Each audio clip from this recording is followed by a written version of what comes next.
Hello and very good morning to all of you. आज हम फिर से एक और विषय लेंगे मनन के लिए। और आज का जो विषय है वो है परमेश्वर की 7 आत्माएं, 7 स्पिरिट्स ऑफ गॉड। तो आज मैं आपसे एक सवाल पूछना चाहूँगा इससे पहले कि हम आगे डिस्कशन के लिए आगे बढ़ें, कि क्या आपको ऐसा लगता है कि परमेश्वर की 7 डिफरेंट या विभिन्न प्रकार की आत्माएं हैं, जिसका वर्णन हमें रेवलेशन की किताब, प्रकाशित वाक्य की किताब, उसके 5वें अध्याय और उसकी 6वीं आयत में मिलता है, जहाँ पर इस प्रकार से लिखा है, और मैंने उस सिंहासन और चारों प्राणियों और उन प्राचीनों के बीच में मानो एक वध किया हुआ मेमना खड़ा देखा। उसके 7 सींग और 7 आँखें थीं। ये परमेश्वर की 7 आत्माएं हैं जो सारी पृथ्वी पर भेजी गई हैं। अगर हम इस वचन को पढ़ते हैं तो हमें ऐसा प्रतीत होता है कि there are 7 different spirits, but this is not the reality. 7 आत्माएं नहीं है, लेकिन एक ही आत्मा है, लेकिन उसके 7 डिफरेंट टाइप्स के आप कैरेक्टरिस्टिक्स को, उनके चरित्र चित्रण को आप देखते हैं। इसके जवाब के लिए हम पढ़ेंगे इफिसियों की किताब, उसका 4था अध्याय और उसकी 4 से लेकर 5 आयत। यहाँ पर इस प्रकार से लिखा है, एक ही देह है और एक ही आत्मा, जैसे तुम्हें जो बुलाए गए थे अपने बुलाए जाने से एक ही आशा है। इसके बाद 5वीं आयत में लिखा है, एक ही प्रभु है, एक ही विश्वास है और एक ही बपतिस्मा है।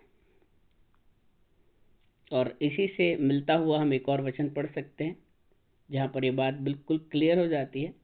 1 कुरिन्थियों की किताब, उसका 12वां अध्याय और उसकी 4 आयत। यहाँ पर इस प्रकार से लिखा है, वरदान तो कई प्रकार के हैं, वरदान तो कई प्रकार के हैं, परंतु आत्मा एक ही है। और अगर मैं इंग्लिश में से पढ़ूँ, यहाँ पर इस प्रकार से लिखा है, now there are diversities of gifts but the same spirit. तो अब मैंने आपको जैसा कि ये क्लियर कर दिया है कि 7 आत्माएं नहीं है, 7 अलग अलग आत्माएं नहीं है, लेकिन एक ही आत्मा है और उसके 7 अलग अलग रूप हैं। और इन 7 आत्माओं का विवरण हमें यशायाह की किताब, उसके 11वें अध्याय और उसकी 2 आयत में मिलता है। यहाँ लिखा है, और यहोवा की आत्मा, बुद्धि और समझ की आत्मा, युक्ति और पराक्रम की आत्मा और ज्ञान और यहोवा के भय की आत्मा उस पर ठहरी रहेंगी। उस पर ठहरी रहेंगी। किस पर? ये प्रभु यीशु मसीह के बारे में बात हो रही है। और यहाँ पर आपको वो नाम मैं दिखा देता हूँ जो 7 आत्माओं के नाम यशायाह की किताब में लिखे हैं। पहला, बुद्धि की आत्मा। दूसरा, प्रभु की आत्मा या फिर यहोवा की आत्मा। तीसरा, समझ की आत्मा। चौथा, परामर्श की आत्मा। पांचवा, शक्ति की आत्मा। छठवा, ज्ञान की आत्मा। सातवां, प्रभु के भय की आत्मा। ठीक है, पहला बुद्धि की आत्मा, दूसरा प्रभु की आत्मा, तीसरा समझ की आत्मा, चौथा परामर्श की आत्मा, पांचवा शक्ति की आत्मा, छठवां ज्ञान की आत्मा और सातवां प्रभु के भय की आत्मा। और अगर हम इसकी व्याख्या करें तो हम पहले लेते हैं बुद्धि की आत्मा। इसके लिए आप पढ़ सकते हैं 1 कुरिन्थियों की किताब, उसका 2 अध्याय और उसकी 1 से लेकर 16 आयत तक, जिसके कुछ अंशों को मैं आपके लिए यहाँ पढ़ूंगा। यहाँ लिखा है, और मैं तुम्हारे पास परमेश्वर का वचन बड़ी बातों और ज्ञान से सुनाता हुआ नहीं आया। मैंने यीशु मसीह और उन्हें आपके बीच क्रूस पर चढ़ाए जाने के बारे में जानने का निर्णय लिया, लोगों के ज्ञान पर नहीं, बल्कि ईश्वर की शक्ति में आपके विश्वास के लिए।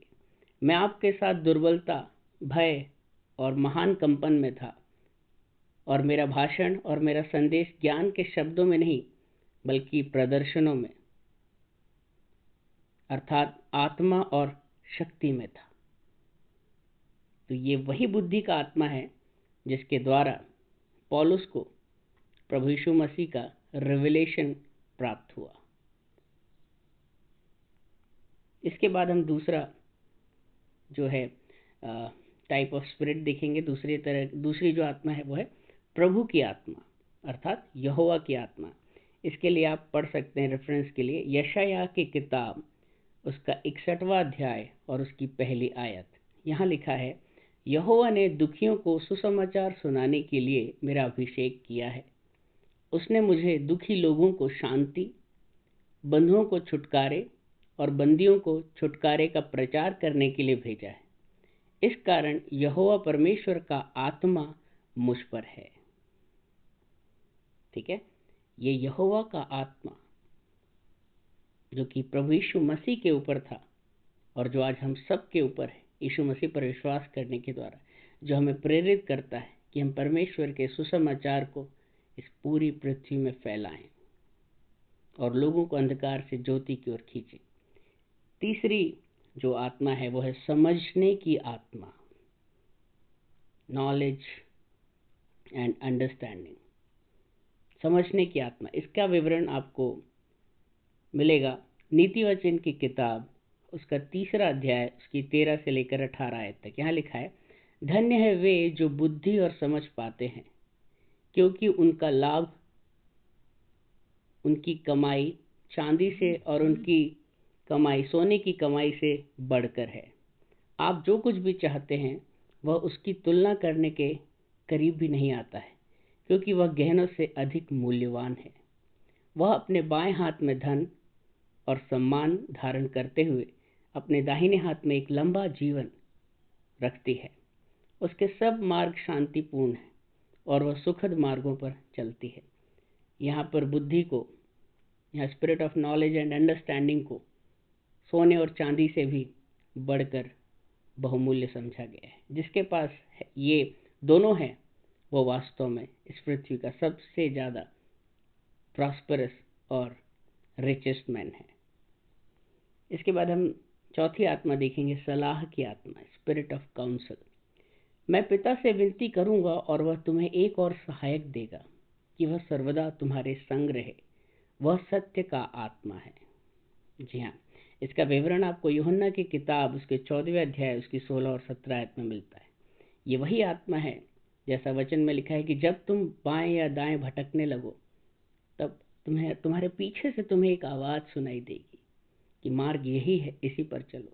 यही है वो सलाह का आत्मा जो हमें सही मार्ग में चलने के लिए और अलग अलग सिचुएशंस में सही डिसीजंस लेने के लिए प्रेरित करता है। इसके बाद है शक्ति का आत्मा, spirit of power and might.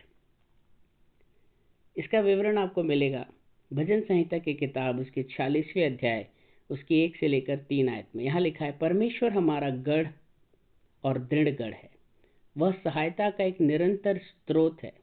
इस कारण चाहे पृथ्वी झुक जाए, चाहे पहाड़ समुद्र में गिर पड़े, चाहे सुनामी आए या फेन उठाए और पहाड़ लहरों से कांपे, तो भी हम न डरेंगे। ये वही शक्ति का आत्मा है जो हमें विपरीत परिस्थितियों में भी विश्वास में खड़े रहने की हमें सम्मति और साहस देता है। इसके बाद जो अगली आत्मा है वह है ज्ञान की आत्मा। इसका विवरण आपको यूहन्ना की किताब उसके 14वें अध्याय चैप्टर 14 में उसके 25वीं और 26वीं आयत में मिलता है। देखें यहाँ क्या लिखा है, मैंने ये बातें तुमसे तब कही हैं जब मैं तुम्हारे साथ एक आवास में, एक कमरे में था। परंतु सहायक अर्थात पवित्र आत्मा जिसे पिता मेरे नाम से भेजेगा, वह तुम्हें सब बातों की शिक्षा देगा और जो कुछ मैंने तुमसे कहा है वह सब तुम्हें स्मरण कराएगा। Yes, Holi spirit will remind us, Holi spirit will give us knowledge. ये वही आत्मा है जो हमें विपरीत परिस्थितियों में परमेश्वर के वचनों को स्मरण दिलाकर हमारी बुद्धि को इनलाइटन करती है और हमें सही राह पर चलने के लिए, सही निर्णय लेने के लिए हमें अगुवाई देती है। इसके बाद आखिरी जो है वो है प्रभु के भय की आत्मा, spirit of the fear of the Lord, जिसका विवरण आपको यिर्मयाह की किताब उसके 46वें अध्याय और उसकी 27वीं आयत में मिलता है। देखें यहाँ पर क्या लिखा है। परंतु हे मेरे दास याकूब, न डर, और हे इज़राइल, तेरा मन कच्चा न हो, क्योंकि मैं तुझे दूर से ले आऊँगा और तेरे वंश को बंधुआई के देश से छुड़ाऊँगा। याकूब शांति और शांति के साथ लौटेगा और कोई उसको डराने वाला न होगा।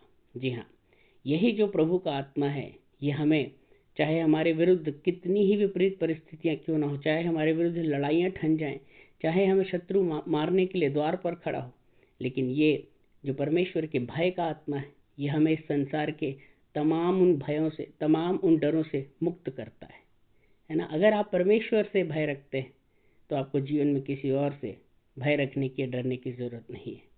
तो मैं विश्वास करता हूँ इन वचनों के द्वारा, इस एक्सप्लेनेशन के द्वारा आज आपको परमेश्वर की 7 आत्माओं के बारे में पता चलेगा। जैसा मैंने आपको कहा कि आत्मा एक ही है, लेकिन उसके अलग अलग प्रारूप हैं। आप इन वचनों को ज़रूर सुने, इन्हें शेयर करें। परमेश्वर आप सबको बहुत ब्लेस करेगा, क्योंकि आप अगर परमेश्वर के नाम के लिए कुछ करते हैं तो आप उसका प्रतिफल कतई ना खोएंगे। और अभी तक आपने अगर इस चैनल को सब्सक्राइब नहीं किया, ज़रूर करें, ताकि आपको आने वाले वीडियोस समय समय पर मिलते रहें। Thank you so much and praise the Lord.